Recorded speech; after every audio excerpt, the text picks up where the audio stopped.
જે પ્રકારે આ કૌભાંડ સામે આવ્યું છે, અલગ અલગ ઓફિસો પર દરોડા પાડવામાં આવ્યા છે. હવે આપણે બિગ વોલ પર બતાવીએ કે કઈ કઈ જગ્યાઓ પર આ દરોડા પડાયા છે.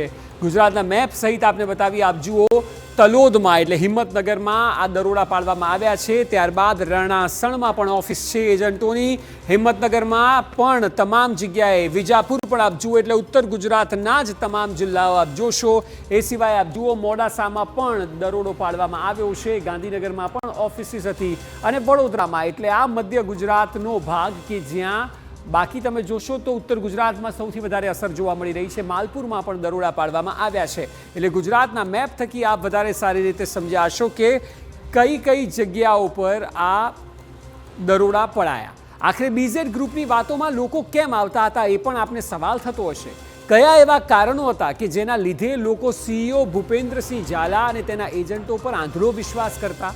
આખી સ્કીમની મોડસ ઓપરેન્ડી શું હતી? આ તમામ બાબતો જાણવી પણ એટલી જ જરૂરી છે.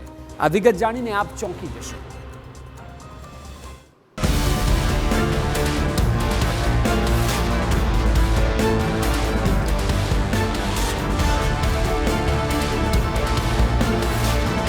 વૈભવી કાર્સનો શોખ, બાઉન્સર્સ સાથે એન્ટ્રી.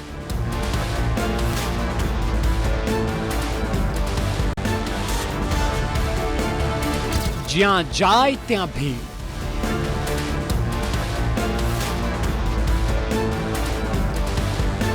બીઝેડ ગ્રુપના સીઈઓ ભૂપેન્દ્રસિંહ ઝાલાની પોતાની અલગ દુનિયા છે. તેની આસપાસ રૂપિયાની લેલમ છેલ થતી હોય તેવી લાઈફસ્ટાઈલ દેખાય છે. અને આ બધું છેલ્લા 4 વર્ષમાં ભેગું કર્યું છે. વિચાર કરો કે 4 વર્ષમાં 6000 કરોડથી પણ વધુની લેવડ દેવડનો આરોપ.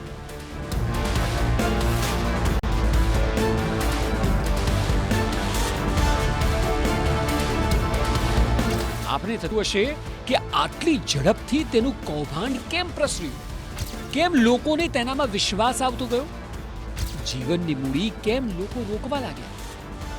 આ 3 સવાલના જવાબમાં તેની લાઈફસ્ટાઈલ તો છે જ કે જેનાથી લોકો ઇમ્પ્રેસ થતા હતા, પરંતુ તે સિવાય હવે આપને બતાવીએ કે તે કઈ રીતે લોકોને ફસાવતો. શરૂઆતની વાત કરીએ તો બીઝેડની શરૂઆત કોરોના કાળ બાદ થઈ. શરૂઆતમાં બિટકોઇનમાં રોકાણ કરવાની વાત કરી. લોકોને મોટા મોટા સપના બતાવ્યા. માર્કેટિંગ સાથે રોકાણકારોને આકર્ષવાની શરૂઆત થઈ. અહીંથી આ કંપની કામ કરવાનું ચાલુ કર્યું કે જ્યાં કોરોનામાં લોકોને બિટકોઇનમાં રોકાણ કરો અને કરોડપતિ બની જાઓ તેવી ઓફર્સ કરાઈ.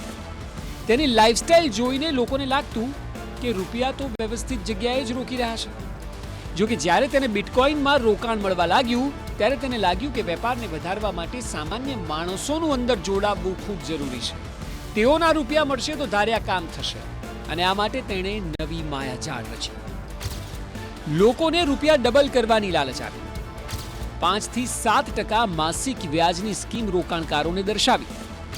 લોકોને આકર્ષવા માટે એજન્ટો રોક્યા. એજન્ટોને 1 થી 2% રોકાણ સામે માસિક કમિશનની ઓફર કરી. 10 લાખના રોકાણ સામે વિદેશ ટૂરની ઓફર એજન્ટોને આપી. એજન્ટોને ટાર્ગેટ સામે લક્ઝુરિયસ કાર ગિફ્ટ અપાતી. હાલમાં એક જ એજન્ટ પકડવામાં આવેલ છે, એનું નામ અનંત દરજી છે. એ ઉપરાંત અન્ય એજન્ટોને પકડવાની કાર્યવાહી ચાલુ રહે છે. એ એજન્ટને લગભગ 5 થી 25% એ લોકો જે પણ એજન્ટ, દાખલા તરીકે એજન્ટ 1 કરોડ રૂપિયાનું કામ લઈ આવે છે એને 5 થી 25% એજન્ટને આપે છે. એ હાલમાં તપાસમાં બહાર આવે છે. આ તમામ બાબતોને લીધે એજન્ટો પણ લોકોમાં જઈને મહેનત કરતા અને રોકાણ લઈને આવતા. બીજી મહત્વની બાબત એ છે કે આરોપી શાતિર છે.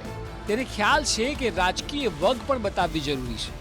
તે ભાજપનો નેતા પણ છે અને સાથે મોટા સંતો અને નેતાઓના કાર્યક્રમો યોજીને લોકોને આંજી દેવાનો પ્રયાસ પણ કરતો હતો.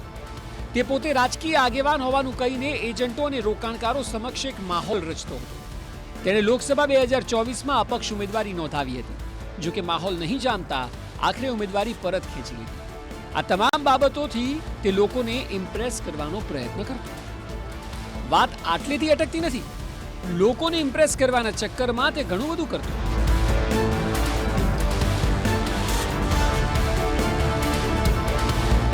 ઇલેક્ટ્રોનિક્સ શોરૂમ ખોલીને નવો વેપાર શરૂ કર્યો.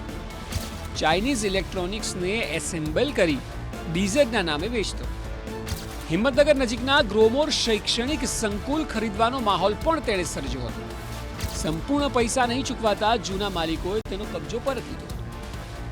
ભૂપેન્દ્રસિંહ ઝાલાની છેલ્લા 4 વર્ષની લાઈફસ્ટાઈલ એવી હતી કે જેમાં સામાન્ય માણસ અંજાઈ જાય. ઉપરથી એજન્ટોને એટલું બધું કમિશન આપી દેતો કે કોઈ પણ માણસ દિવસ રાત જોયા વગર બસ મહેનત કર્યા કરે. આમ કરતા કરતા છેલ્લા 4 વર્ષમાં તેણે આટલું મોટું સામ્રાજ્ય ઊભું કરી નાખ્યું. હાલમાં એક જ એજન્ટ પકડવામાં આવેલ છે, એનું નામ અનંત દરજી છે. એ ઉપરાંત અન્ય એજન્ટોને પકડવાની કાર્યવાહી ચાલુ રહેલ છે. એ એજન્ટને લગભગ 5 થી 25% એ લોકો જે પણ એજન્ટ, દાખલા તરીકે એજન્ટ 1 કરોડ રૂપિયાનું કામ લઈ આવે છે એને 5 થી 25% એજન્ટને આપે છે. એ હાલમાં તપાસમાં બહાર આવેલ છે. હવે આરોપી ફરાર છે ત્યારે સૌથી મોટો સવાલ એ છે કે ક્યારે ઝડપાશે ભૂપેન્દ્રસિંહ ઝાલા.